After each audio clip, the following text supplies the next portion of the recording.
I made a purple cow. Then this house has been blessed.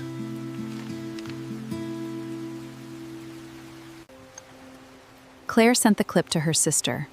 Her sister cried, laughed, and asked to share it with a small parenting group. Claire decided to share the video, but only in a small, private parenting group. She made sure that all of their private details were safe. By morning, the internet had found it. At first, people shared it because it was adorable. A giant biker bowing to a toddler, pink rain boots, a tiny yellow doorbell, and a purple cow painting were irresistible. Maisie had wanted the adult doorbell because visitors seemed to matter when the house heard them arrive. Griffin installed the bell because he wanted something at her height to say she already belonged. That was when the tone changed. People stopped seeing only cute. They saw the tenderness under it. Grandparents wrote about step stools, low hooks, tiny mailboxes, and little shelves that told a child, "This house has space made for you." One father wondered if his son pressed elevator buttons, not to annoy him, but to feel like he had a job. Another parent saw respect. One mother realized her daughter asked for knocks on her bedroom door because she wanted her room respected too. Then came the jokes. People wanted Griffin to welcome them home too. And half the internet wanted to be Miss Maisie.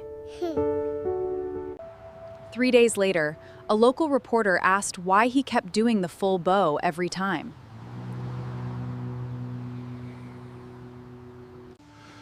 My kid wanted to feel important, so every time she comes home, she is the most important guest this house will ever have. That sentence went farther than the video. Go ahead, bud. Wow. One family lowered a coat hook. Another gave their son a tiny mailbox for official letters from home. A grandmother lowered a garden latch so her granddaughter could announce visits to the tomatoes herself. Claire showed Griffin some of the messages after Maisie was asleep. The attention bothered him, but the messages did not. One message came from Arizona, and Griffin could not read it only once. One mother wrote that her daughter rang the new bell 6 times and said, "Now the house hears me." Another father wrote that his nonverbal son finally had a way to call him without yelling.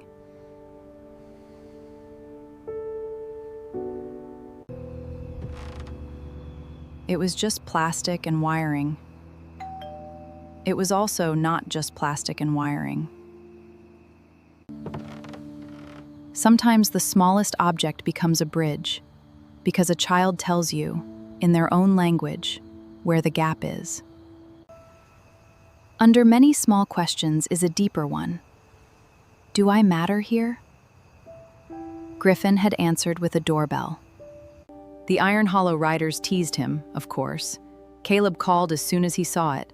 Brother, I need you to greet me like that at the clubhouse. Denise Carter stopped by the next Sunday with a tiny brass crown plaque. It had no words, exactly how Griffin wanted it. Griffin installed it. Maisie approved the height, and in that house, that mattered most. The crown had no words. It did not need any. Maisie's approval was the only sign that mattered. Years later, one small button still knew exactly how to bring a family back to love. Good afternoon, Miss Maisie. Welcome home. We have been expecting you. Years later, the yellow doorbell was still there, replaced twice, but always kept at the very same height.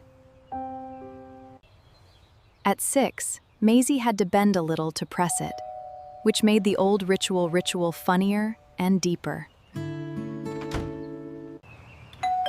At 7, she rolled her eyes when Griffin bowed too big in front of friends, but she still smiled when nobody saw.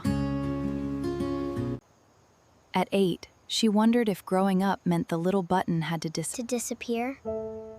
Even when I'm big? Especially then. Why? Because it reminds me you were always important before you could reach anything. Claire saw Maisie's face. She pretended not to like the answer, but her mother knew she did. The ritual changed with age. It no longer happened every day, but some Sundays still called for the little bell. Sometimes she came home quiet. Maybe Griffin was slower now, but when that little bell rang, he still came. Good afternoon, Miss Maisie. Welcome home. We have been expecting you. When Maisie turned 10, she asked about the video. Not the simple version, but the real story behind it. You told me once you wanted to be company. I said that? You were 3. I was dramatic. You were honest. The old joke suddenly became a doorway into something deeper. I realized I was always carrying you up to important things instead of building important things where you could reach them. For the first time, Maisie heard the doorbell as something bigger than a family joke. I didn't want you to feel important only when somebody lifted you. I wanted you to know this house already had a place for your hand.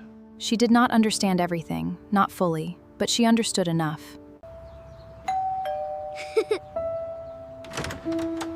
This time, the greeting landed differently. Childhood suddenly sounded like love. The internet moved on, as it always does. But in one house in Knoxville, the tiny doorbell kept doing its work. It did not make Griffin perfect. No parent is. It simply reminded a child, again and again, that arrival matters. A daughter with a broken heart and enough sense to install a button where she could reach it. Claire always said it was more than that. It was the difference between telling a child she mattered and building something that let her feel it with her own hand. My daughter wanted to feel important. So every time she came home, she was the most important guest in the house. That answer still carried the whole story. A small button. A big father. A little girl who wanted the house to hear her.